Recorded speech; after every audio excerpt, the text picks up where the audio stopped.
네, 오전에 이제 하나님 말씀 보도록 하겠습니다. 오전에 하나님 말씀은 이제 마태복음 9장 14절부터 17절까지 보도록 하겠습니다. 마태복음 9장 14절부터 17절까지입니다. 다 찾으신 줄 알고 제가 받들어 읽겠습니다. 그때 요한의 제자들이 주께 와서 말씀드리기를 우리와 바리새인들은 금식을 자주 하는데 어찌하여 당신의 제자들은 금식하지 아니하나이까 라고 하니 예수께서 그들에게 말씀하시기를 신혼방의 아이들이 신랑과 함께 있는 동안 슬퍼할 수 있겠느냐. 그러나 신랑을 그들에게서 빼앗길 날들이 오리니 그때에는 그들도 금식하리라. 새 천조각을 낡은 옷에 대고 깁는 사람은 아무도 없나니 이는 기우려고 된 천조각이 그 옷을 당기어 더 흉하게 찢어지기 때문이라. 또 새 포도주를 낡은 가죽 부대에 붓는 사람은 아무도 없나니 그렇게 하면 가죽 부대가 터져서 포도주도 쏟아지고 부대도 망가지게 되나 새 포도주를 새 가죽 부대에 부으면 둘 다 보존되느니라고 하시더라. 무슨 의미가 있을까요? 설교 제목을 신혼방의 아이들의 정체, 이런 제목을 붙여봤습니다. 신혼방의 아이들의 정체. 여러분은 이제 세계교회협의회를 아십니까? 혹시 들어보셨습니까?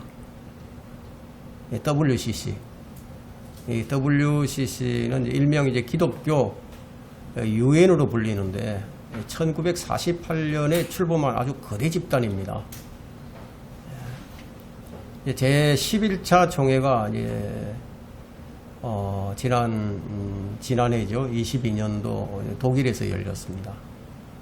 한국은 이제 독일보다 이제 9년 앞서서 제 10차 총회가 2013년도 10월 30일부터 11월 8일까지 이제 부산 엑스코에서 이제 열렸습니다. 이 WCC 회원국이 자그마치 140개국이나 됩니다. 거기에는 이제 기독교, 정교회, 오순절, 가톨릭 등 그것을 대표하는 2,800명과 국내 참가자 4,700명이 이제 함께 모였습니다. 한국 준비위원회 대표는 이제 명성교회 이제 김삼환 목사가 이제 맡았고, 또 정교회 대주교 그리고 교황의 축하 메시지를 추기경이 와서 대독하는 가운데 아주 성대하게 열렸다고 자축을 했습니다. 여러분, 이것은 무엇을 의미하는지 아십니까? 모두 한 배를 타고 가는 같은 편이라는 것을 선언한 것이죠. 여러분은 이 단체가 무엇을 지지하시는지 아셔야 됩니다. 일반 보수단체들이 이제 반대를 하고 있지만 그 총회는 아주 성황리에 이제 이루어졌습니다. 왜 보수단체들이 이제 반대를 하느냐? 그 이유는 이제 WCC가 지지하는 게 뭐냐 하면요. 레즈비언, 게이, 바이섹슈얼, 트랜스젠더, 종교다원주의를 이제 지지하기 때문이에요. 요즘 이제 LGBTQ라는 그런 용어들이 많이 이제 들려지고 있죠. 교회들이 미쳤어요. 목사들이 이제 미쳤기 때문에 이제 교회가 미쳐버렸습니다. 여러분, WCC는 각종 오물의 연합체예요. 교회는 순결한 신부입니다. 교회는 그리스도의 신부죠. 그래서 순결하고 의롭고 거룩해야 됩니다. 여러분, 진리라는 것은 상대적이지 않아요. 진리는 유일하게 하나님 한 분뿐입니다. 주님 한 분뿐인데, 그런데 온갖 잡동사니들이 다 모인 거예요. 쓰레기통이죠. 오물통이 됐어요.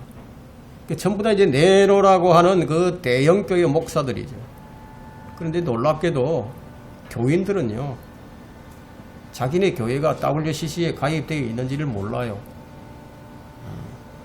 전 세계 교회의 80% 이상이 이제 WCC에 이제 가입이 되어 있습니다. 구원론이 달라요. 구원론이. 믿는 하나님도 달라요. 그 다른 교리를 가진 자들이 그 연합체를 이루었어요.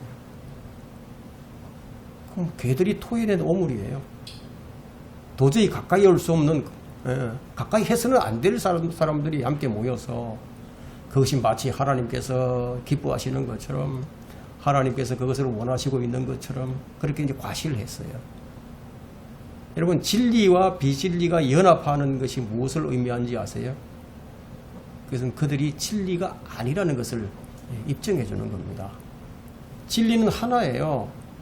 진리는 구태여 연합할 필요가 없어요. 진리의 사람들은 총회를 만들지 않더라도, 연합하지 않더라도 서로 만나면 알아요. 서로가 한 몸인 것을 아는 거예요. 한 몸이 아니니까 억지로라도 하나가 되어보려고 이제 별의별 짓을 이제 다 하고 있는 거예요. 근데 고린도전서 10장 21절에는 뭐라고 하는지 아십니까? 너희는 주의 잔과 마귀들의 잔을 함께 마실 수 없으며 주의 식탁과 마귀들의 식탁에 함께 참여할 수 없느니라. 그런데 그들이 연합을 해서 더 크게 하나님께 영광을 돌리려고 하지만 성경은 뭐라고 말씀하시냐면 그렇게 해서는 아니 되느니라.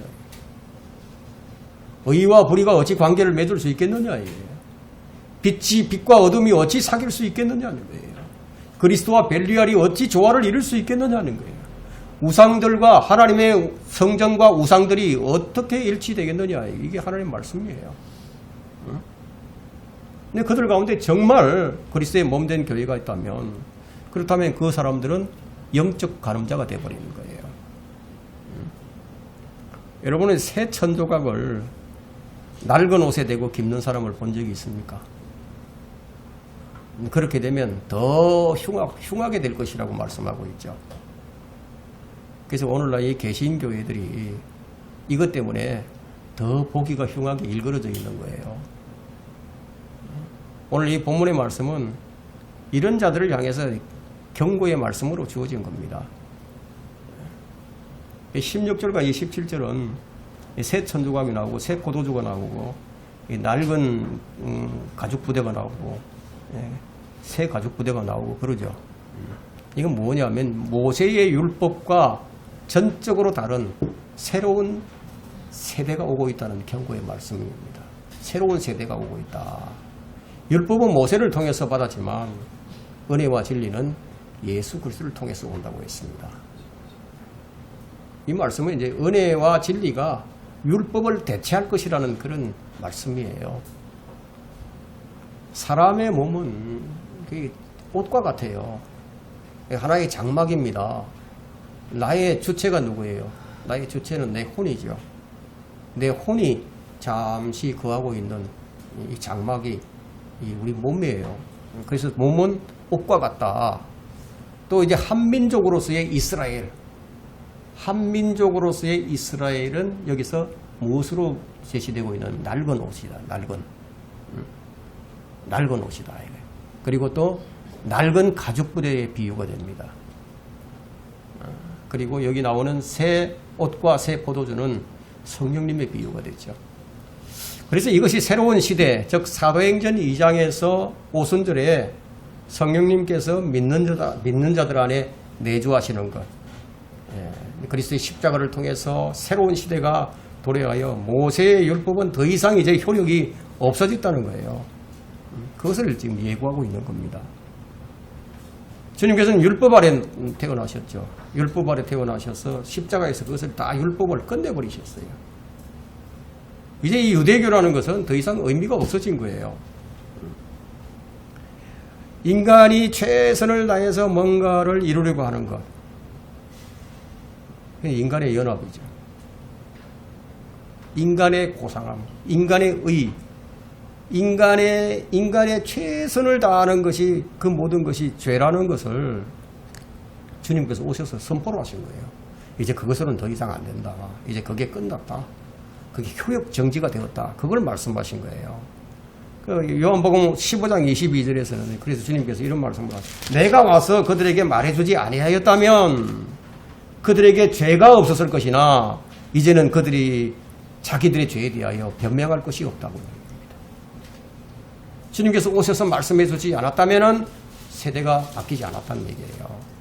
그렇게 분명하게 선언을 하시고 주님이 십자가 이후에 이제 사도행전 17장에서 이 사도 바울이 다시 한번 확정을 선언을 합니다. 이런 부분에 대해서 그래서 사도행전 17장 이 30절이죠.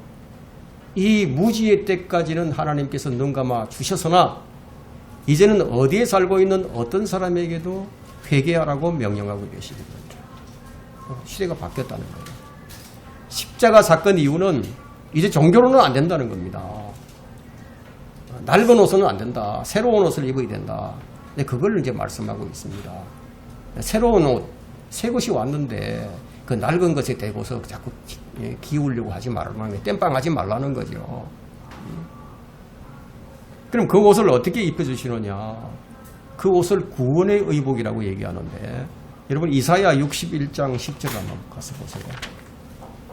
이사야 61장 10절을 가서 보시면 내가 주를 크게 기뻐하겠으며 내 혼이 내 하나님을 기뻐하리니 이는 그가 구원의 의복으로 나를 입혀주셨고 구원의 의복으로 나를 입혀주셨다. 그가 나를 의의 겉옷으로 덮어주시어 마치 신랑이 장식물로 자신을 꾸민 것 같이 신부가 보석으로 자신을 단장함과 같이 하셨습니다. 자, 이렇게 이제 말씀을 하시고 난 다음에 이사야 64장 6절에 가서 또 다른 말씀을 하시는 거예요. 뭐라고 말씀하시냐면, 자, 그러나 우리는 다 불결한 것 같고 우리의 모든 의는 더러운 걸레 같으며, 예.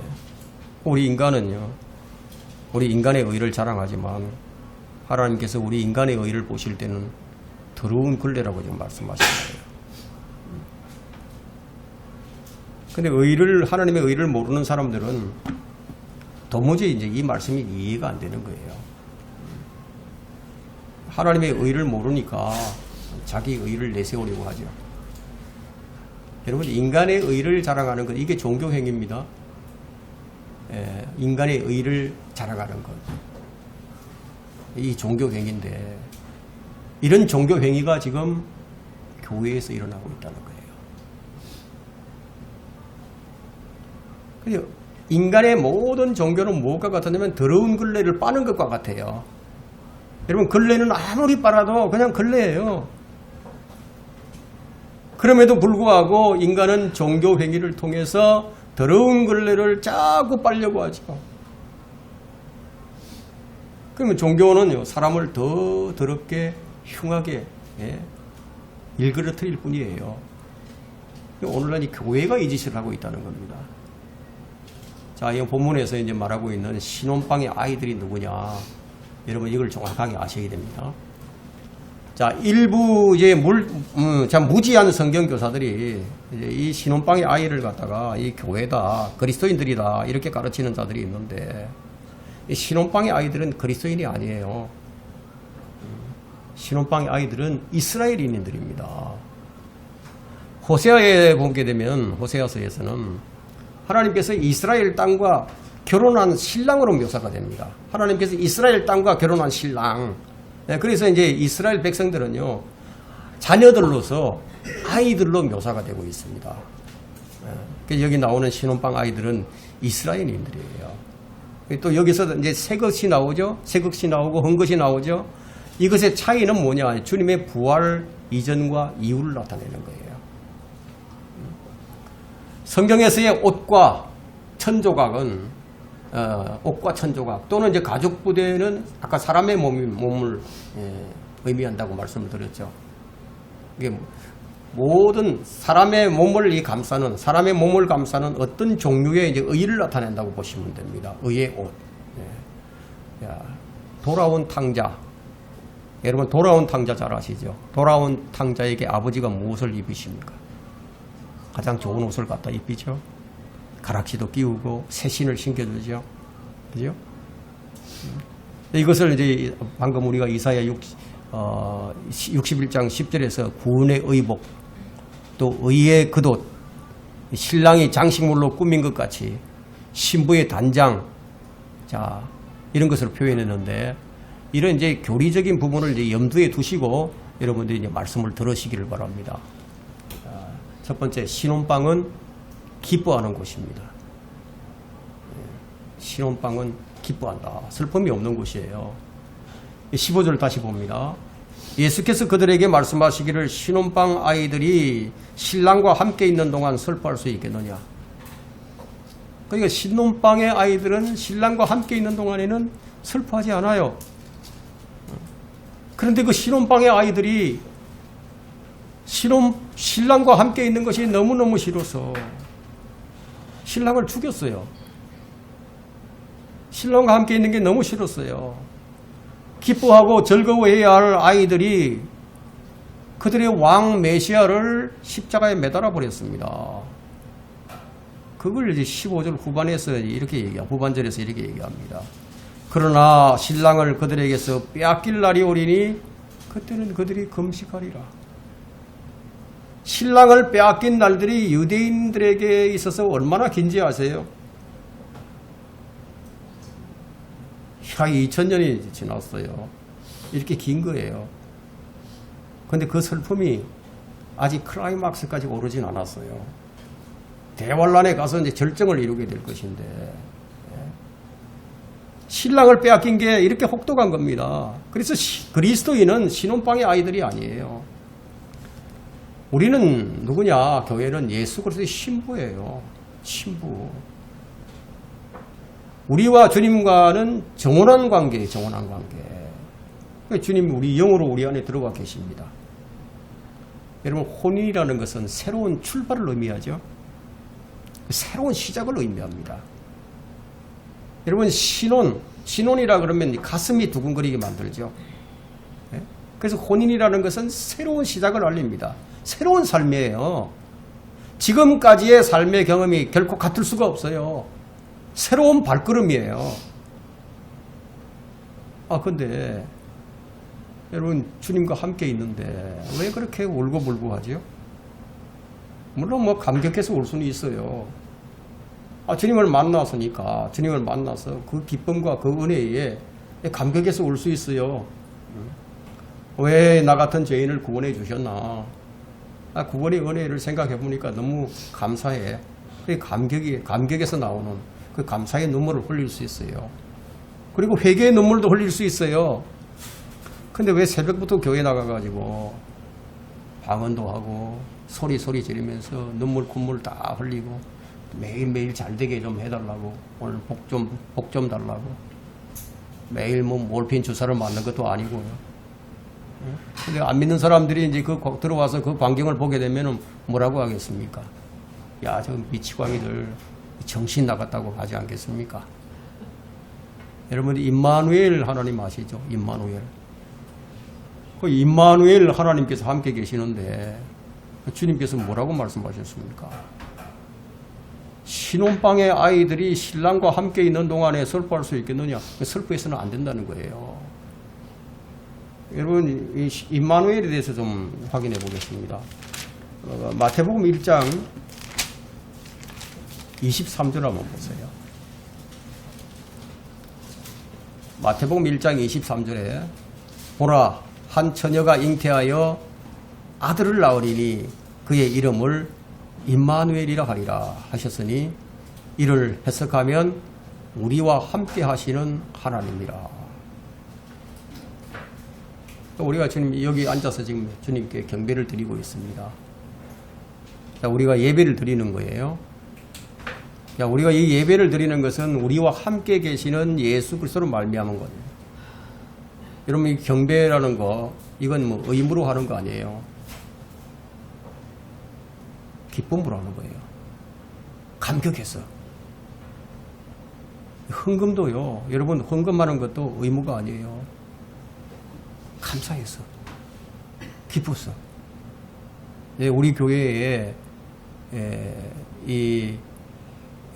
얼굴도 모르고 이름도 모르지만, 근데 우리 교회를 위해서, 우리 사역을 위해서 헌금해 주시는 분들이 있어요. 그분들이 왜 헌금을 하겠습니까? 감사해서 하겠죠. 우리 사역을 위해서. 그 모든 예배 행위는 감사와 기쁨이에요. 그 신혼방의 특징이 기쁨이에요. 기쁨. 여러분 신혼방에서 아이들이 얼굴을 찌푸리고 있는 거 이건 이상한 거죠. 그럼 거기 앉아 있어야 할 사람이 아니에요. 그건 신혼방에 아이들이 신랑과 함께하고 있는데 슬퍼할 수 있겠느냐. 자, 이 말씀으로 우리는 영적으로 우리에게 적용을 시키면 우리 그리스도인에게 무엇을 제시하고 있느냐 하면 주님께서 야 내가 너의 신랑이다. 내가 내 신부와 함께 있겠다. 이거거든요. 그래서 보라 내가 세상 끝날까지 항상 너희와 함께 있으리라. 여러분 이게 임마누엘입니다. 임마누엘. 근데 여러분이 성경을 봐도 주님과 함께 하지 않는다면 그건 의미가 없는 거예요. 여러분 찬송을 아무리 불러도 주님으로 인한 찬송이 아니라면 그건 아무런 의미가 없어요. 여러분 기도도 마찬가지고 헌금도 마찬가지예요. 오전 성경 공부하면서 예수 그리스도를 통하여라는 그 진정한 의미가 무엇인지 우리가 이미 공부를 했죠. 자, 주의 은혜에 대한 감동과 감사가 없는 예배는 뭐냐? 그게 종교행위라는 거예요. 종교행위. 그게 낡은 옷에다가 새 것을 갖다 깁는 거예요. 그래서 의무적으로 하는 거예요. 뭐 주일날이 되니까 내가 의무적으로 교회 나가야지. 수요일 되니까 내가 의무적으로 교회 나가야지. 금요일 되니까 내가 의무적으로 철야 기도로 가야지. 이 모든 게 다 의무적이잖아요. 그러나 교회는 신랑으로 인한 기쁨입니다. 신랑으로 인해서. 주님께서는 십자가에서 모든 종교를 다 끝내버리셨는데, 율법도 끝내버리셨는데, 지금 이 시대는 여전히 지금 종교 행위를 계속해 나가는 거예요. 여러분 주님이 없는 종교는요 이제 더 강력한 종교가 되어버렸어요. 엄청난 거대한 집단을 만든 거예요. 의무만 남아있는 거죠. 그러니까 교회에 이제 멤버가 되려면 11조를 내야 된다고. 11조를 내지 않으면 멤버에서 제외된다는 거예요. 정신 나간 사람들이죠. 뭐 교회가 뭐 돈벌이 하는 곳입니까? 바울은 뭐라고 얘기했습니까? 헌금에 대해서 말하기를 각 사람은 미리 마음속에 정한 대로 할 것이요 인색함으로나 억지로는 하지 말아야 하리니. 고린도후서 9장 7절에 이제 얘기하고 있어요. 이건 뭐 자원함이죠. 그럼 자원함이 없는데 의무적으로 해서 그게 어떻게 하겠다는 거예요, 그걸? 어쩌다 그렇게 돼버렸죠? 기복신앙. 돈 많이 바쳐야 사업이 잘 된다고. 그렇게 가르치니까. 공식적인 거짓말쟁이들이죠. 공갈쟁이죠, 그들은. 하나님께 헌금을 많이 내야 사업도 잘 된다고. 가정도 편하다고. 그러니까 뭐예요, 그게? 멍청한 목사와 멍청한 교인들이죠. 여러분들, 이 주님이 안 계신 예배, 주님이 안 계신 찬송, 주님이 안 계신 기도, 주님이 안 계신 헌금, 이게 전부 종교놀이에요. 하나님과 아무 상관이 없어요. 그냥 단지 인간들끼리 서로 주고받는 거예요. 제가 이 종교에 대해서 이제 말씀드리는 이유는 뭐냐면, 주님께서 종교를 다 끝내버리시려고 오셨는데, 바로 그 끝내기 위해서 오셨다는 바로 이 부분 앞에서 주님께서 무언가를 제시하고 계시는데, 그게 뭐냐? 새로운 것. 새로운 걸 제시하고 계십니다. 네. 자, 15절에 보니까 신혼방이죠. 새로운 신혼방이에요. 신랑이 나오죠. 16절에는 새 천조각이 나오죠. 새 옷이 나오죠. 17절에서는 새 포도주가 나오죠. 새 가죽 부대가 나오죠. 전부 다 뭐예요? 새로운 거예요. 새 것이에요. 그러면 새로운 것을 제시하셨다는 것은 무엇을 의미하죠? 지나간 것들은 다 끝이 났다. 이거예요. 그럼 여러분들이 주님을 처음 딱 영접했을 때 있죠. 가장 먼저 경험된 것이 무엇이죠? 그게 바로 새 거예요. 내가 지금까지 참 뭘 모르고 참 고리타분하게 이 낡은 것에 살고 있었는데 새로운 것을 경험한 거예요. 야, 이게 새구나. 그냥 내가 옛날에는 그냥 교회 열심히 다니면은 그것으로 다 되는 줄로 알았는데, 야, 주님 만나고 나니까 야, 이게 새로운 경험이에요. 새로우신 거예요. 그리스도인은 분명히 새로운 경험을 한 사람들입니다. 그러면 새로운 경험이 없는 사람들은 뭐예요? 그리스도인이 아니에요. 여러분, 이건 시간과 장소를 얘기하는 게 아닙니다. 다시 말해서 이제 집에서 그냥 예배당으로 왔다. 골프장 가야 되는데 골프장 안 가고 예배당으로 왔다. 뭐 장소를 옮겼다거나 뭐 시간이 어떻게 되었다는 걸 말하는 게 아니고, 중요한 건 뭐냐면 자신이 바뀌어야 된다는 거예요. 내 자신이. 근데 이전에 내가 되어서는 안 된다는 거예요. 뭐 교회에서 뭐 집사도 되고 장로도 되고 뭐 그걸 말하는 게 아니에요. 예를 들어서 이전에 내가 골프를 쳤는데 주일날 되니까 뭐 예배당에 나간다, 뭐 이런 것들이 달라졌는데, 근데 자신은 변하지 않고 그냥 그대로 있어요. 그럼 무엇을 의미하느냐? 가치관이 그대로 있다는 거예요. 옛날에 사랑하던 것, 그걸 그냥 그대로 내가 사랑하고 있고 자기 자신은 바꾸질 않아요. 주님께서 뭐라고 하십니까? 16절에 보니까 새 천조각을 낡은 옷에 대고 깁는 사람은 아무도 없나니. 주님은 아무도 없다고 하시는데, 근데 왜 가치관은 바꾸지 않고 그냥 몸만 왔다 갔다. 그건 기울이고 된 새 천조각이 그 옷을 당겨가지고 더 흉하게 일그러진다는 거예요. 제가 인간의 몸은 옷과 같다고 말씀드렸죠. 그래서 우리 주님은 성경에서 새 옷으로 표현됩니다. 새 옷. 새 사람이에요. 이 거듭난 사람은 새 옷으로 옷을 입은 거예요.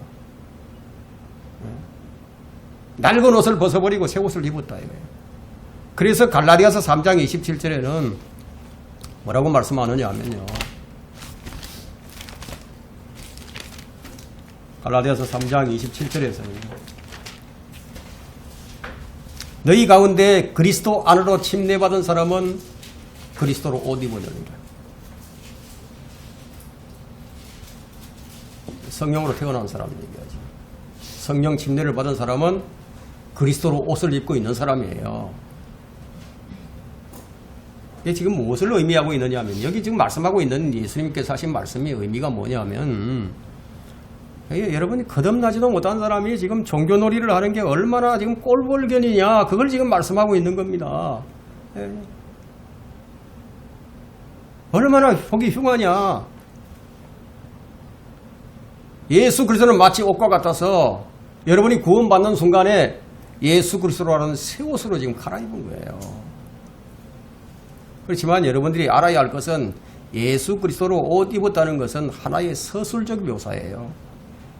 진짜 예수 그리스도가 옷이 아닙니다. 여러분, 예수 그리스도의 피를 포도주로, 그분의 살을 빵으로 말하는 것은 서술적인 표현이에요. 진짜로 예수님이 포도주가 되시거나, 진짜로 예수님이 피가 되거나, 진짜로 예수님의 살이 빵이 되는 거, 그런 게 아니라는 거예요. 이 서술적인 표현입니다. 누구라도 구원을 받으면 하나님의 전신 갑옷을 입게 되는 거예요. 그래서 오직 그리스도로 옷 입고 정욕을 채우기 위하여 육신을 위해서 계획하지 말라고 로마서 13장 14절에 그렇게 말씀하고 있는 거예요. 자, 이제 새 가족 부대에 대해서 좀 알아보겠습니다. 근데 이 종교인들은 뭐 구원도 받지 못하고 그냥 낡은 가족 부대로 있으면서 자꾸만 거기다가 무엇을 갖다 부으려고 하느냐면 새 포도주를 자꾸 담으려고 하죠. 그래서 주님께서 뭐라고 말씀하시냐면, 그렇게 하면 낡은 가족 부대가 다 터져버린다고. 17절 한번 보세요. 또 새 포도주를 낡은 가죽 부대에 붓는 사람은 아무도 없나니, 그렇게 하면 가죽 부대가 터져서 포도주도 쏟아지고 가죽 부대도 망가지게 되나, 새 포도주를 새 가죽 부대에 부으면 둘 다 보존되느니라. 둘 다 보존될 수 있는 방법을 우리에게 제시해 주셨습니다. 여러분, 제가 아까 성령님은 새 옷, 새 포도주에 비유된다고 또 말씀드렸죠. 사도행전 2장 13절에서 사도행전 오순절날 사도들이 이제 사도들 120명이 이제 성령을 이제 받고 성령께서 임하시자 그들이 이제 나가서 이제 하나님의 말씀을 전거했어요. 근데 사람들이 딱 보니까 저 사람들 보니까 새 포도주에 취했다고 그런 이제 표현을 쓰고 있는데, 그래서 이것을 비유로 말씀하신 것은 바로 오순절날 성령님께서 믿는 자 아들 안에 들어오셨다는 거예요. 이렇게 해서 새 가죽 부대가 된 사람이 되었다. 성령님께서 들어오셔서 새 가죽 부대가 됐다. 거듭남이죠, 이게. 그래서 에베소서 5장 18절에는 바울이 이제 성령 충만하라고 명령을 합니다. 이게 무슨 말씀이냐면, 거듭나지 못한 사람은 먼저 새 가죽 부대를 담을 수 있는 새 가죽 부대, 새 포도주를 담을 수 있는 새 가죽 부대가 되어야 된다, 이 말씀을 하고 있는 거예요. 그래서 에베소서 5장 18절에 이제 성령으로 충만하라, 이 말씀은 새 가죽 부대가 되면 성령으로 충만해야 된다. 이 말씀은 다른 말로 하면 기름을 항상 채우고 있어야 된다, 그걸 말하는 거예요. 그러면 새 포도주가 성령님을 말한다면은 새 가죽 부대는 무엇을 의미하느냐? 성령님이 내주하시고 계시는, 성령님을 받아들인 새로운 백성을 얘기한다. 낡은 옷과 낡은 가죽 부대로 묘사되는 이스라엘은, 여러분, 이 요구를 충족시킬 수가 없었어요. 새 포도주가 새로운 백성에게 들어가야만 그것이 터지지 않고 유지가 보존이 되지만, 낡은 가죽 부대에다 성령님 들어가시면, 거듭나지도 못한 사람한테 들어가면 어떻게 되겠느냐는 거예요. 그래서 이 비유는 예수 그리스도의 죽음과 부활, 그 이전 사역과 이후 사역의 이 차이점을 지금 얘기합니다. 그러므로 거듭날 때는, 거듭나기 전까지는 아무도 새 가죽 부대가 될 수 없다는 거죠. 예수님께서 자신을 여기에 얘기하고 있는 겁니다. 그리스도의 몸이 다가오는 것에 대해서 그리스도인들에게 언급한 거예요. 그리스도의 몸, 즉 그리스도의 몸을 형성하고 있는 교회에 대해서 언급한 거예요. 옷을 왜 만들죠? 옷은 입으려고 만들죠. 가죽 부대는 왜 만들죠? 가죽 부대는 뭔가를 담으려고 만들죠. 그렇다면 옷은 만들었으니까 누군가가 입어야 하고, 가죽 부대도 만들어졌으니까 역시 무엇인가가 담겨져야 됩니다. 그 새 옷은 바로 새 사람, 예수 그리스도라고 말씀을 드렸고, 또 새 포도주는 성령님이라고 말씀을 드렸는데, 거듭나면 예수 그리스도로 옷을 입고 성령님께서 들어와 계시니까, 그러므로 그 몸은 무엇이 된다? 성령의 전이 된다는 겁니다. 여러분, 왜 포도주라고 하지 않고 여기서 새 포도주라고 얘기를 하죠?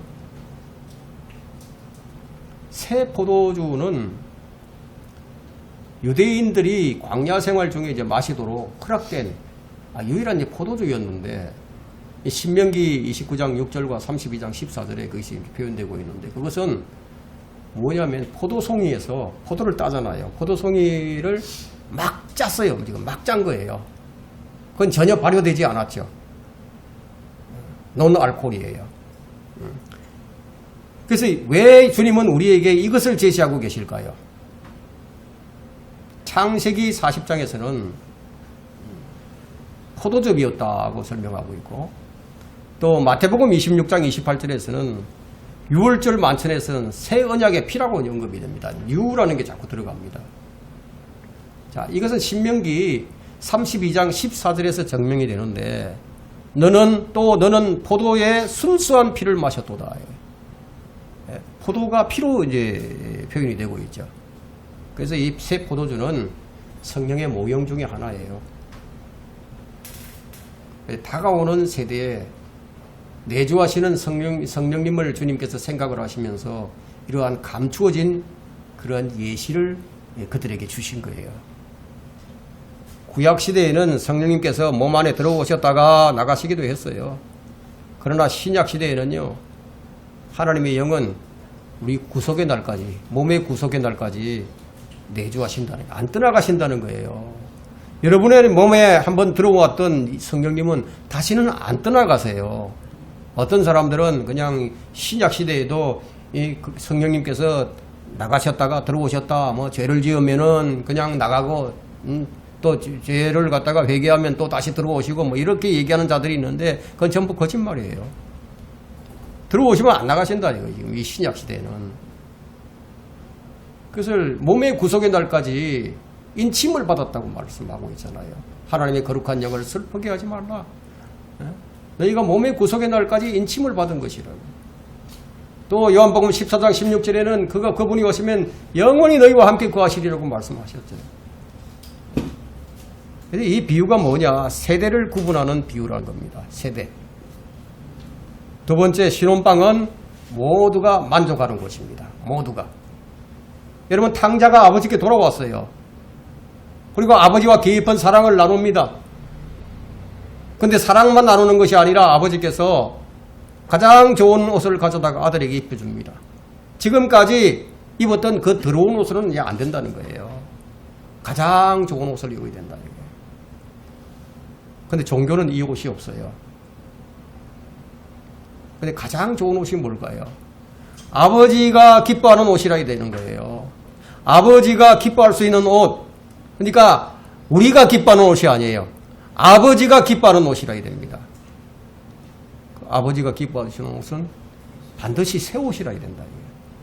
근데 그 옷을 누가 입혀주셨죠? 아버지가 입혀주시죠. 예수 그리스도로 입혀주셨다는 거예요. 옛날에 입었던 옷으로는 안 된다는 거예요. 인간의 최선의 옷이 아니에요. 여러분, 지성이면 감천이라고 정성을 다하면 되지 않겠나 생각하지만 그게 우리가 만든 옷이 아니라 아버지가 입히시는 옷이라야 된다 이거예요. 여러분, 우리의 모든 의는 더러운 걸레와도 같습니다. 그러니까 종교는 무엇을 의미하는 거냐? 지성이면 감천이에요. 그런데 예수님께서는 아버지를 만족시키셨습니다. 주님 한 분만이 아버지를 만족시키셨어요. 인간은 그 누구도 아버지를 만족시킬 수가 없어요. 주님께서만 그 의를 아버지께 가지고 나가셨을 때 아버지께서 그걸 인정하셨어요. 인간의 어떤 의도 아버지께서 만족하지 않으십니다. 하나님께서 여러분들에게 새 옷을 입히셨는데 그 옷이 바로 예수 그리스도였습니다. 아버지께서 그 옷을 여러분들에게 입히셨어요.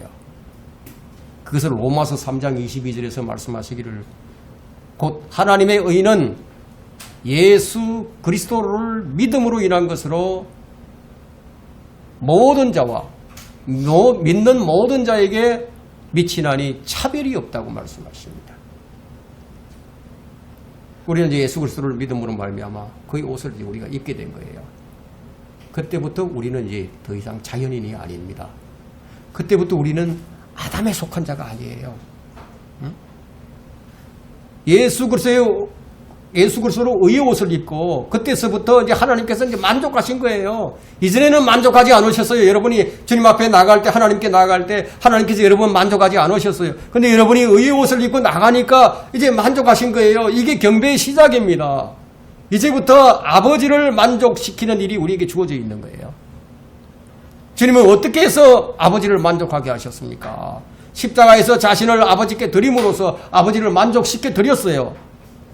그러면 아들은 무엇을 하는 사람입니까? 아버지를 만족시키는 일을 해야 돼요. 이게 지금 우리에게 주어졌다는 거예요.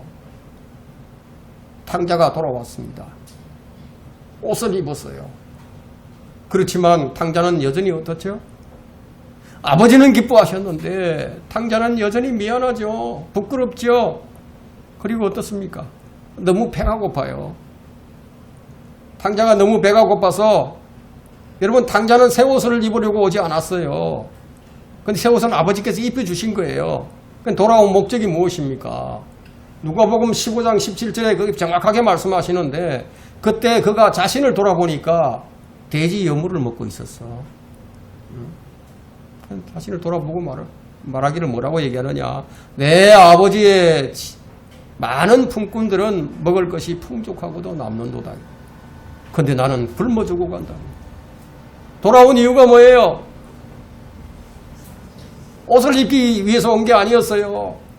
죽어가니까 지옥불에 가야 되니까 굶어 죽게 생겼으니까 그 때문에 왔어요. 예? 그러면 탕자가 왔으면 그 다음에 만족하려면 뭘 해야 됩니까? 먹어야 되죠. 먹지 않고서는 절대로 만족이 안 되죠. 뭔가를 지금 얻기 위해서, 먹기 위해서 왔다고요. 근데 아버지는 그에게 새 옷을 입히시고 가락지를 딱 끼워주시고 새 신을 딱 신기시고 그 다음에 살찐 송아지를 딱 잡아서 잔치를 베풀어서 만족을 시켜주십니다. 여러분, 새 옷만 가지고는 안 돼요. 뭔가 먹어야 되죠. 먹기 위해서 왔는데, 그래서 누가복음 15장 23절을 보니까 그리고 살찐 송아지를 끌어내어 잡아서 먹고 즐기자. 옷을 입고 난 다음에 그 다음에는 먹고 즐기자. 돌아온 탕자가 이제 만족할 때가 된 거예요. 왜냐? 아버지가 만족했다면 아들도 만족해야죠. 하나님께서 우리를 의롭게 하신 것만으로도 하나님께서는 만족하셨지만 또한 하나님께서는 우리들의 내적인 것들도 챙기신다는 거예요. 여러분, 내적인 것들이 뭔지 아세요? 우리의 삶이 날마다 주님의 풍성함을 먹고 사는 것은 그걸 주님께서 원하시는 거예요. 그래서 옷은 우리들의 외적인 것을 이제 만족시켜 주지만 또 하나님께서 참 이렇게 옷을 입은 걸 보시고, 야, 네가 참 의롭게 되었구나. 야, 네가 새 옷을 입었구나. 그것만 보시는 게 아니라 하나님께서는 또한 우리의 내적인 만족을 위해서 우리에게 무엇을 주셨느냐? 성령님을 주신 거예요. 성령님을. 그래서 우리는 날마다 새 가죽 부대에 뭘 채워야 됩니까? 새 포도주를 채워야죠. 그것이 바로 성령 충만이라는 거예요. 옷을 입히는 그 첫 번째, 첫 언급의 법칙이 이제 창세기 3장 21절에 나와요. 하나님께서 죄를 지은 아담과 이브에게 가죽으로 옷을 만들어서 그들에게 입히신 사건이 창세기 3장 21절에 나옵니다. 이것이 성경의 첫 언급의 법칙, 옷을 입는 첫 언급이 거기서 나온다. 분명히 모든 부끄러움과 허물을 주님께서 다 가려주셨어요.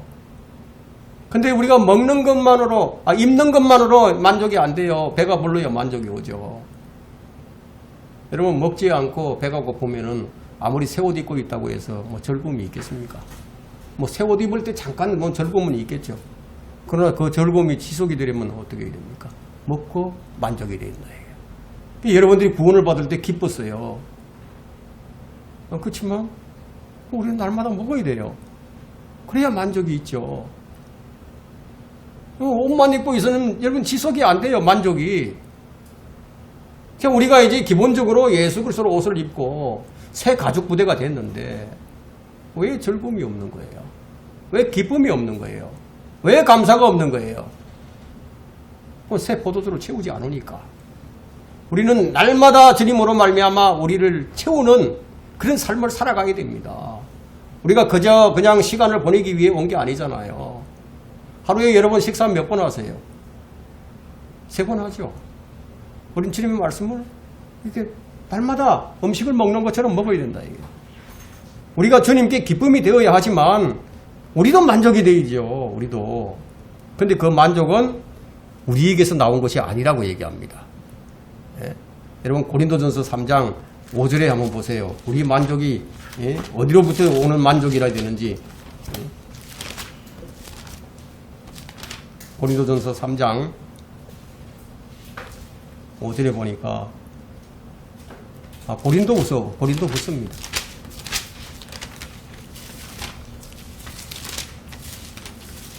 (3장 5절에) 우리는 어떤 일이라도 우리에게서 난 것 같이 생각하여 스스로 만족하지 않는 것은 우리의 만족이 하나님께로부터 난 것이기 때문이라. 탕자의 비유를 통해서 주님은 우리의 모든 만족이 하나님께서 주시는 것임을 알려주신 거예요. 주님은 어떤 분이시냐면 주님은 우리의 새 옷이에요. 성령님은 새 포도주십니다. 주님만이 하나님 앞에서 나의 자격이 되신 거예요. 아버지 하나님께서 다른 것을 보시지 않고 내가 주님으로 옷을 입고 있는가 그걸 보신다는 거예요. 그 주님으로 인해서 나는 그분의 아들이 되었다. 주님으로 인해서 나는 상속자가 되었어요. 그분의 성도가 되었어요. 여러분 거듭날 때, 구원받을 때 무려 38가지가 변화가 일어났습니다. 말하자면 여러분들이 이제 자격을 얻게 됐는데 예수 그리스도를 통해서 여러분들은 자격을 얻게 된 거예요. 세 번째, 신혼방의 즐거움은 모두 주님께서 주시는 겁니다. 자, 내가 아들의 신분을 얻은 것만으로 만족할 수 있느냐? 아닙니다. 나는 내적으로 뭔가 채워져야 됩니다. 바로 이 만족을 주님께서만 우리에게 주실 수가 있습니다. 그 새 옷 다음에 나오는 게 무엇이었죠? 새 가죽부대가 나오죠? 새 가죽부대. 자, 여러분들은 어떻습니까? 여러분들이 새 포도주의 맛으로 만족하기 전에, 여러분들이 그리스도의 의로 새 옷을 입기 전에, 새로운 주의 말씀으로 말미암아 풍성함을 얻기 전에 여러분들은 어디에 머물러 있었습니까? 아마 여러분들은 종교 행위에만 머물러 있었을 겁니다. 그래서 어떤 사람들은 몇십 년 교회 생활하다가 구원받는 사람들도 있고, 평생을 교회 생활하지만 구원 못 받는 사람들도 있고, 그래서 교회 나와가지고 찬양도 하고 헌금도 하고 기도도 하고 뭐 예전에 하던 그 그대로 다 해야죠. 그렇게 살죠. 그런데 새 옷을 다 입고 나면은 전혀 다른 사람이 되었음을 스스로 발견하는 거예요. 야, 나는 비로소 그리스도로 옷을 입었구나. 그뿐만 아니라 이제 새로운 포도주의 맛을 알게 됐어요. 자, 여러분 요한복음을 한번 봅시다. 요한복음 2장 3절에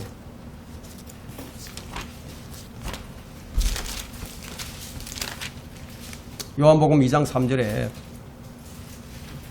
자, 그들에게 포도주가 부족하므로 예수의 모친이 그에게 말하기를 그들에게 포도주가 없다고 하니, 어느 순간인가 그냥 먹을 만한 말씀이 없어졌어요. 우리 교회 설교가 왜 이래? 우리 교회 목사의 설교가 왜 이래? 먹을 게 없어. 만족이 없어요. 만족이 없어요. 그냥 뭐 의무 때문에 교회 나오는 거예요. 예배당 안 나오면 뭔가 좀 잘못될 것 같고, 좀 불안해요. 그래서 예배당 그냥 왔다 갔다 하는 거예요. 모양은 근데 잔치집인데요. 새 포도주가 없어요. 여러분, 성령께서 역사하지 않는 그런 교회가 얼마나 많은지 아세요? 그래서 만족과 기쁨이 없어요. 포도주가 고갈되어 버렸습니다. 근데 주님께서만 새 포도주를 주신다는 거예요. 주님께서 새 포도주를 안 주니까 먹을 수 있는 설교가 아니에요. 설교는 여러분의 마음을 채워야 됩니다.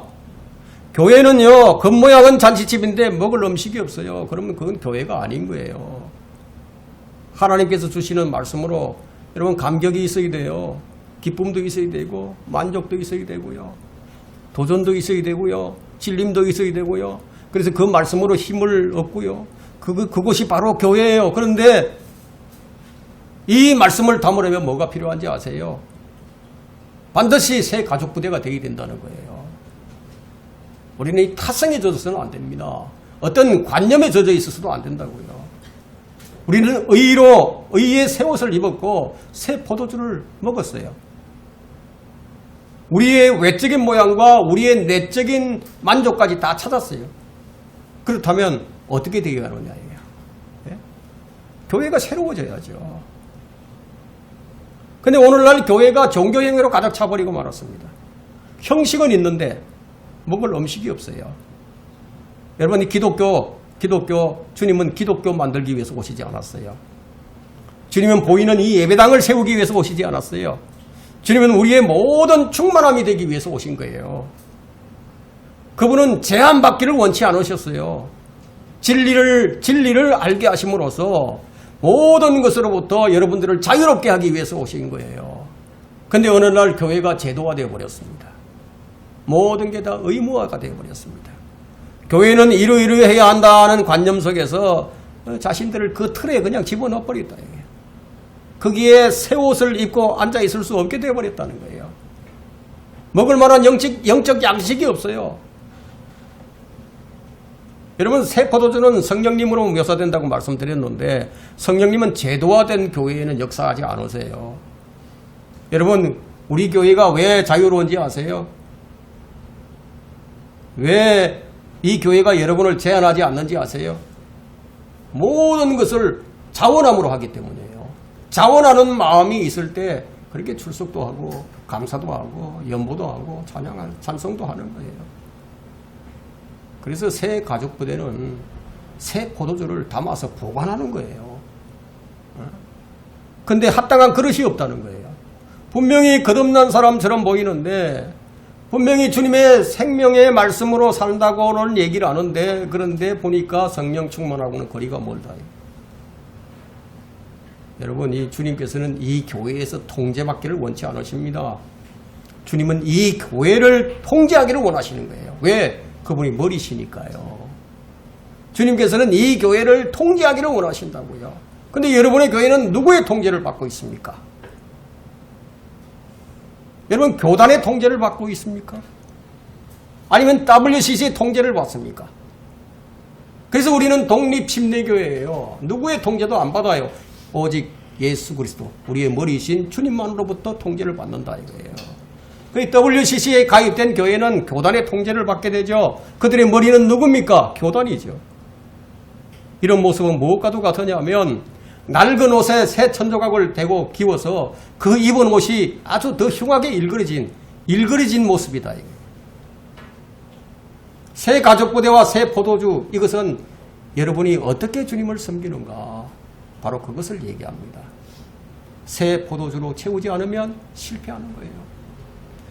오순절날 성령께서 믿는 자들 안에 임하시자 그들은 완전히 다른 사람으로 변했습니다. 주님은 우리가 변화된 사람이 되기를 원하고 계십니다.